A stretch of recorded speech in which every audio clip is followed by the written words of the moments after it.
नमस्कार। कैसे आप सब लोग? उम्मीद है बहुत अच्छे होंगे। तो आज का ये जो क्लास है वो आपके रीजनिंग के ऊपर में है। हम लोग मैथ्स के क्लासेस को तो शुरू कर चुके थे। आज से हम लोग क्या करेंगे कि रीजनिंग के क्लासेस के लिए भी आप लोग के लिए लेके आएंगे।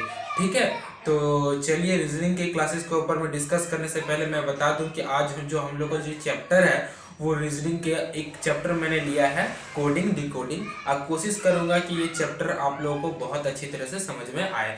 तो चलिए देर ना करते हुए वीडियो को शुरू करते हैं और चैप्टर को समझना आरंभ करते हैं। तो आप यहाँ देख सकते हैं कोडिंग डिकोडिंग। ये जो चैप्टर एक आपके जितने भी कॉम्पिटिटिव एग्जाम्स है वो सारे के सारे कॉम्पिटिटिव एग्जाम्स में इसके प्रश्न पूछे जाते हैं। तो क्या करेंगे, इस चैप्टर को बहुत अच्छे तरीके से हम लोग पढ़ेंगे और हमेशा के लिए इस चैप्टर को खत्म कर देंगे। बहुत आसानी से इस चैप्टर को पढ़ेंगे। तो चलिए देर ना करते हुए चैप्टर को शुरू करते हैं। तो देखिए, अगर मैं आपको एक सवाल पूछ देता हूं कि अगर आप बताइए कि अल्फाबेट्स में कितने लेटर्स होते हैं, तो आप बोलिएगा कि सर 26 लेटर्स होते हैं। ठीक है, ए बी सी डी इस तरह करके जेड तक। तो मैं अगर आपसे पूछ दूं कि जो आपका 13वां नंबर का कोई लेटर आप बता दीजिए, अल्फाबेट्स में 13वां नंबर का लेटर, आपका कौन सा लेटर 13वां नंबर पर आता है अल्फाबेट्स में, तो क्या आप बता पाइएगा? तो उसी को हम लोग आज की इस वीडियो में डिस्कस करेंगे, क्योंकि ये जो चीज अभी मैं बताऊंगा, ये जो पहला ये वीडियो है आपका कोडिंग डिकोडिंग का ऊपर में, ये बेसिक वीडियो होगा। ठीक है, प्रश्न कुछ कर लेंगे आज को, लेकिन अब से जो नेक्स्ट क्लासेस होंगे उनमें जितने भी क्वेश्चंस हैं उन सारे क्वेश्चंस को आगे करेंगे। लेकिन आज का ये जो वीडियो वो बेसिक है। ठीक है, तो आप लोगों को एकदम ध्यान से समझना है बात को। ठीक है, एक एक बात को, पॉइंट को नोट करते हुए चलना है। तो आप लोग हमेशा याद रखिएगा, एबीसीडी का अगर हम बात करें यानी अल्फाबेट्स का, तो आप जानते हैं कि ए हो गया, बी हो गया, C D E F G H I J K L M N O P Q R S T U V W X Y और आपका ये हो गया जेड। तो ए 1 पर होता है, बी 2 पर होता है, सी 3 पर होता है, डी 4 पर, ई 5 पर, एफ 6 पर, आपका फिर जी 7 पर, एच 8 पर, आई 9 पर, जे 10 पर, के 11 पर, एल 12 पर, फिर आपका एम 13 पर, एन 14 पर, ओ 15 पर, पी 16 पर, क्यू 17 पर, आर 18 पर, एस 19 पर, टी 20 पर, यू 21 पर, भी 22 पर, और आपका जो डब्ल्यू है, ये डब्ल्यू हो जाएगा 23 पर, एक्स हो जाएगा आपका 24, वाई हो जाएगा आपका 25 और जेड हो जाएगा आपका 26। टोटल मैंने बताया था कि 26 होते हैं अल्फाबेट्स। ठीक है, और ये आपको याद रखना पड़ेगा कि ए कितने नंबर पर आता है? 1 नंबर पर। ई कितने नंबर पर आता है? 5 नंबर पर। तो ये आपको याद रखना पड़ेगा। तो आप इसको याद रखने का मैं एक ट्रिक बता देता हूं, इजोटी। इजोटी, इजोटी नंबर याद रखने का। ई यानी 5, जे यानी 10, ओ यानी 15, टी माने 20 और वाई का मतलब 25। तो इस इजोटी से ये संख्याएं आप याद रख सकते हैं।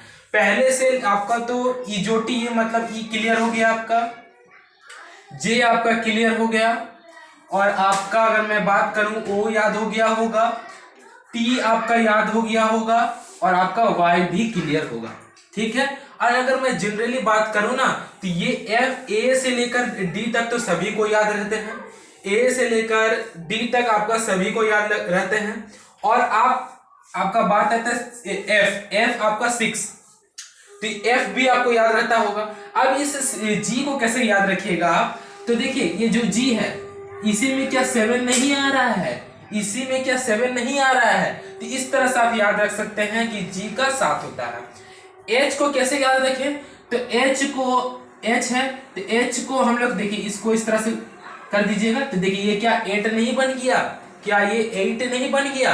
तो एच का 8 होता है।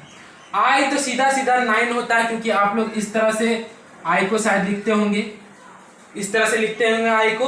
तो ये 9 ही तो है, 9 ही तो है। इसी तरह से आप आई को 9 याद रख सकते हैं। अब यहाँ पर के को कैसे याद रखेंगे, तो देखिए यहाँ 2 डंडा है ना, तो यहाँ देखिए 1 डंडा 2 डंडा है ना, तो इस तरह से आप याद रख सकते हैं 11 को। 12 को कैसे याद रखिएगा, तो अब यहाँ बात आता है 12, तो 12 को बस ये एल याद रख पाइएगा। इसको कैसे ट्रिक बनाऊं मैं, आप इसको आराम से इस तरह से याद रखिए, पर क्या कुछ कुछ संख्या आपको इस तरह से याद करनी भी पड़ेगी, सबका तो ट्रिक हो नहीं सकता, लेकिन जितना कोशिश करते हैं हम लोग कि इसका ट्रिक बना सके। ये 13 आपको आसानी से याद हो जाएगा। यहाँ पर आप नहीं देख रहे क्या ये उल्टा 3 नहीं है, क्या ये उल्टा 3 नहीं, इसको सीधा कर दीजिए 3 और 1 लगा दीजिए, तो ये m हो गया 13 आपका, m हो गया 13। तो m याद रहेगा तो m का बाद तो n ही होता है, तो 14 होगा। बात क्लियर होता है। उसी प्रकार आप यहाँ देख सकते हैं q को आप कैसे याद रख सकते हैं, ये इस तरह से आया, ये 7 नहीं हो जाएगा, 7 नहीं हो जाएगा, बिल्कुल 7 हो जाएगा, लग तो रहा है 7 है, तो आप इस तरह से 17। तो ये बस एक ट्रिक हो गया याद करने का, आप जैसे भी ट्रिक बना सकते हैं। ये मैं अपना ट्रिक बताया कि किस तरह से इसको याद करना है, ठीक है। आपको पहला काम ये है कि ये जितना भी नंबर से सारे नंबर्स याद होना चाहिए। जैसे मैं अगर आपसे पूछ दूं कि आप बताइए ई का कितना नंबर होता है, आप बोलिएगा 5 होता है। मैं अगर आपसे पूछ दूं कि जे का बताइए तो आप बोलिएगा 10 होता है। मैं अगर पूछ दूं कि भी का बताइए तो आप बोलिएगा 22 होता है। तो ये आपको याद रखना पड़ेगा, तब जाके ये चैप्टर एकदम आराम से आप जितने क्वेश्चन है सारे के सारे क्वेश्चन को हल कीजिएगा। तो पहला काम इन सारे संख्याओं को याद करनी है, और ये कौन सा लेटर कितना नंबर पर आता है ये आपको याद रखना पड़ेगा, ठीक है। तो कोडिंग डिकोडिंग को आप लोग आराम से क्लियर कर लीजिएगा। ये इजोटी याद रखने से ज्यादा लेटर्स आपको याद हो जाते हैं, ठीक है। और कुछ थोड़ा बहुत बात कर लेते हैं हम लोग, थोड़ा सा और बातें करते हैं तब क्लियर हो जाएगा। ये आप जान लीजिए कि ये बेसिक क्लास है, इसके बाद के क्लासेस पर हम लोग क्या करेंगे, इससे क्वेश्चंस उठाएंगे, और आपकी जो मैथ्स की क्लासेस चल रही थी वो चलेगी रेगुलर, वो रेगुलर चलेगी, ठीक है। अगर मैं बात करूं कि कौन सा लेटर किसके ऑपोजिट में आता है, कौन सा लेटर किसके ऑपोजिट में आता है, तो वो मैं कैसे याद रखूंगा। जैसे ए का ऑपोजिट जेड होता है, आप सभी को पता है कि ए का ऑपोजिट क्या होता है, जेड होता है। अगर मैं पूछ दूं आपसे कि एम का ऑपोजिट क्या होता है, तो आप क्या बताइएगा, एम का ऑपोजिट एन होता है। अब मैं इसको कैसे जाना कि भाई कौन सा लेटर का क्या ऑपोजिट होता है, तो वो आपको मैं एक ट्रिक बता देता हूं,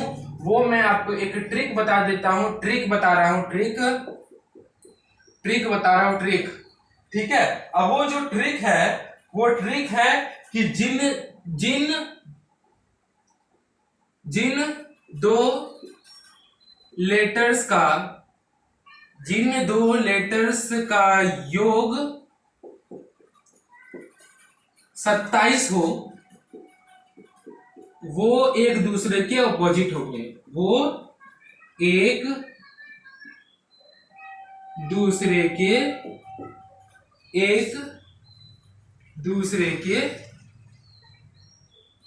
ऑपोजिट होंगे, ठीक है।